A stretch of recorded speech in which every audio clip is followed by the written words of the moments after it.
Vladimir Putin ও ন্যাটোর মধ্যে চলমান উত্তেজনা এক অস্থির বৈশ্বিক পরিস্থিতির জন্ম দিয়েছে।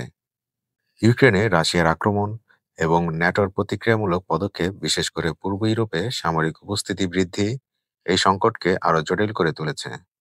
এই টানাপোড়েনে অনেক বিশ্লেষকের মতে ঠান্ডা যুদ্ধ 2.0 রূপ নিয়েছে।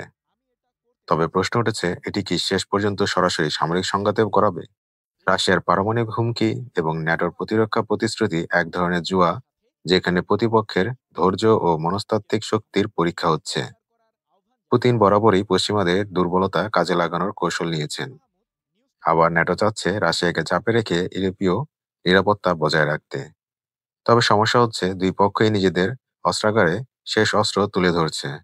মার্কিন যুক্তরাষ্ট্র ও ইউরোপ যদি সরাসরি ইউক্রেনে সৈন্য পাঠায় বা রাশিয়া বাল্টিক অঞ্চলে আক্রমণের চেষ্টা করে, তবে সংঘাত একটি বিশ্বযুদ্ধের দিকে মোড় নিতে পারে। তবে এখনো কূটনীতিক পথ পুরোপুরি বন্ধ হয়ে যায়নি। চীন, ভারত সহ বড় শক্তিগুলোর যুদ্ধ নয়, সমঝোতা চায়। যুদ্ধ অর্থনীতি, মানবাধিকার এবং পরিবেশ সবকিছুরই জন্য মারাত্মক। বিশ্ব এখন একটি সংকটময় সন্ধিক্ষণে দাঁড়িয়ে। সামান্য উস্কানি থেকেও শুরু হতে পারে এক ভয়াবহ যুদ্ধ। কিন্তু প্রশ্ন রয়ে যায়, পুতিন ও ন্যাটো কি সেই ভয়ঙ্কর ভবিষ্যতের জুয়ায় নিজেদের নিবেদিত করবে, নাকি সময় থাকতে পথ বদলাবে?